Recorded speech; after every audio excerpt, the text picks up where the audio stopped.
हे भगवान, कितनी तेज की बारिश हो रही है। आज 3 दिन हो गए हैं।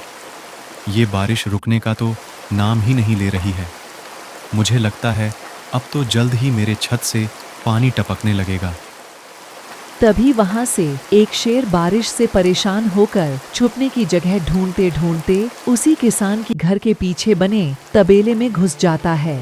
जिस तबेले में उस किसान ने कुछ गधों को बांधे हुए था, बहुत अंधेरा होने के कारण शेर उन गधों को नहीं देख पाता है और उनके बीच जाकर खड़ा हो जाता है। यहाँ से तो किसी इंसान का आवाज आ रहा है। मैं यही चुपचाप छिप जाता हूँ। जैसे ही ये इंसान मेरे करीब आएगा, मैं इसे खा लूंगा। हे भगवान, ये बारिश कब रुकेगी? ऊपर से ये टपका भी आ गया। क्या करूं? इस टपके से कैसे बचूं? इतना डर तो मुझे शेर और हाथी से भी नहीं लगता, जितना डर मुझे इस टपका से लगता है। अरे, ये टपका कौन है? मुझे लगता है ये टपका तो मुझसे भी ज्यादा खतरनाक है। तभी तो ये आदमी शेर और हाथी से ज्यादा इस टपके से डर रहा है। चलो जल्दी से मैं यहाँ से निकल लेता हूँ, नहीं तो कहीं टपका ने मुझे देख लिया तो फिर मेरी मौत निश्चित है। अरे नहीं, अब मैं इस टपका से कैसे बचूं? चलो जल्दी से मैं अपनी बुआ के घर चला जाता हूं।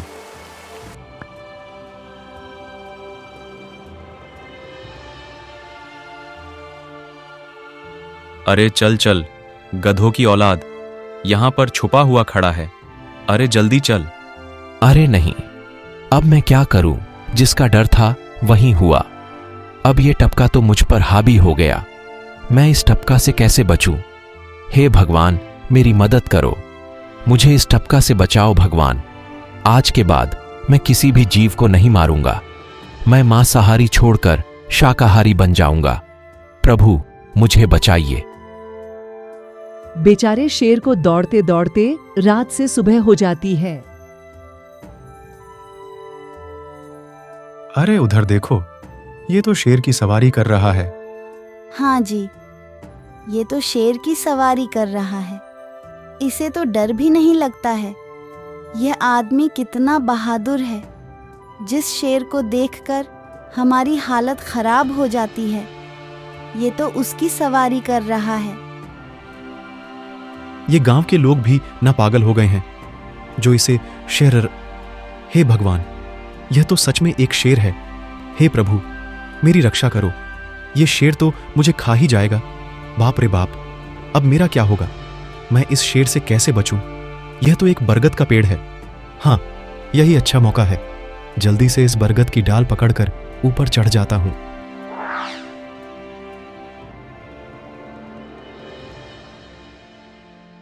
अरे शेर भैया, आप इतनी तेजी से भागते भागते कहां जा रहे हो? आप तो बहुत डरे हुए भी लग रहे हो। शेर जी, आप तो जंगल के राजा हो, फिर आपको किसका डर है? टपका, वो टपका हाथ धोकर मेरी जान के पीछे पड़ा है। अरे शेर जी, जरा मुझे बताओ, वो टपका कहां है? अरे भालू, वो टपका मेरी पीठ से उतरकर उस बरगद के पेड़ पर चढ़ गया है। उसने मुझे रात भर खूब दौड़ाया। वो तो भगवान का शुक्र है कि मैं जिंदा बच गया। अच्छा शेर भैया, मुझे उस टपका के पास ले चलो, जरा मैं भी तो देखूं आखिर ये टपका कौन है। नहीं भालू, कितनी मुश्किल से तो मेरी जान बची है। अब मैं फिर से अपनी जान जोखिम में नहीं डालूंगा। तुम्हें जाना है तो तुम जाओ। अच्छा ठीक है शेर जी, आप यहीं रुको। मैं अभी बरगद के पेड़ पर देख कर आता हूं, आखिर ये टपका कौन है।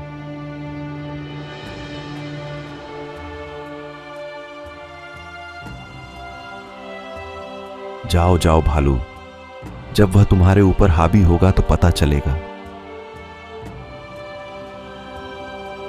अरे ये टपका है कहां, जिसने राजा जी की हवा टाइट कर दी? मैं इस पेड़ पर चढ़कर देखता हूं। हे भगवान, वो शेर क्या कम था जो भालू भी आ गया। लगता है मेरी मौत आज निश्चित है। फिर भालू पेड़ पर उल्टा होकर चढ़ने लगता है। तभी किसान बहुत डर जाता है, जिसकी वजह से किसान के हाथ से छड़ी छूट जाती है और उल्टा होकर चढ़ रहे भालू पर लग जाती है।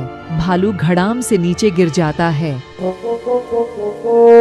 लगता है अब शेर और भालू दोनों भाग गए हैं। चलो अब जल्दी से यहां से निकल लेता हूं। राज्य के सभी लोगों में यह बात फैल गई कि राजू किसान बहुत बहादुर है और वह शेर की सवारी कर लेता है। धीरे धीरे यह बात राजा तक पहुंच गई। महाराज जी, क्यों ना आप पड़ोस के गांव से राजू किसान को बुलवा लें। वह बहुत ही बहादुर है। उसके बहादुरी के चर्चे पूरे राज्य में हैं। मुझे पूरा विश्वास है कि वह इस काम को जरूर कर सकता है। वह उस दुष्ट शेर को जरूर पकड़ लेगा। सैनिकों, राजू को हमारे दरबार में सम्मान पूर्वक पेश किया जाए।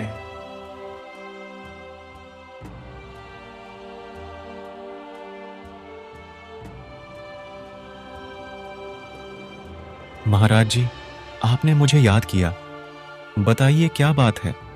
हमसे कोई भूल हो गई है क्या मालिक? नहीं राजू, तुमसे कोई भूल नहीं हुई है। कुछ लोग तुम्हारे पड़ोस के गांव से आए हैं। इनका कहना है कि उनके गांव में कोई दुष्ट शेर आ गया है जो उनके पशुओं को मारकर उन्हें खा जाता है। मैंने तुम्हारे बहादुरी के बहुत सारे किस्से सुने हैं। तुम बहुत बहादुर हो। मैं तुम्हें उस शेर को पकड़ने की यह जिम्मेदारी सौंपता हूँ। अरे बाप रे बाप, पिछली बार तो मैं शेर के हाथों बच गया था, लेकिन इस बार नहीं बचूंगा। अगर मैं महाराज को सच सच बता दिया तो झूठ बोलने की जुर्म में मुझे फांसी पर ही चढ़ा देंगे। अरे राजू, मन ही मन क्या बड़बड़ा रहे हो? कुछ नहीं महाराज, मैं सोच रहा था कि मैं शेर को कैसे पकड़ूं। ए लो राजू, कुछ स्वर्ण मुद्राएं रख लो, ये तुम्हारे काम आएंगे। क्या करूं, कैसे पकड़ूं उस शेर को? ये महाराज ने भी मुझे कैसी दुविधा में डाल दिया है। मैं क्या करूं? हाँ, मिल गया रास्ता। फिर राजू बाजार से एक रस्सी, एक जाल और एक बकरी खरीद कर लाता है। जल्दी से मैं इस गड्ढे में इस बकरी को रस्सी से बांध देता हूँ। राजू ने बकरी को रस्सी से बांधकर गड्ढे में खड़ा कर दिया और जाल को लेकर पेड़ पर बैठ जाता है। थोड़ी ही देर बाद जब बकरी को भूख लगती है तो वह चिल्लाने लगती है। अरे, यह तो बकरी की आवाज है, लेकिन ये आवाज आ कहां से रही है? आसपास तो कोई नहीं दिख रहा है। मुझे लगता है ये आवाज उस पेड़ के पास से आ रही है। चलो चलकर देखता हूं।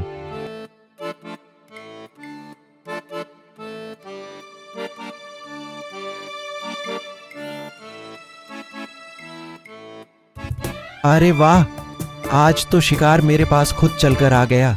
शेर बिना डरे हुए तुरंत गड्ढे में कूद जाता है। किसान तुरंत ही बकरी को ऊपर खींच लेता है और जेल को गड्ढे के ऊपर गिरा देता है। शेर गड्ढे में फंस जाता है। यह देखकर गांव वाले सभी लोग बहुत खुश हो जाते हैं।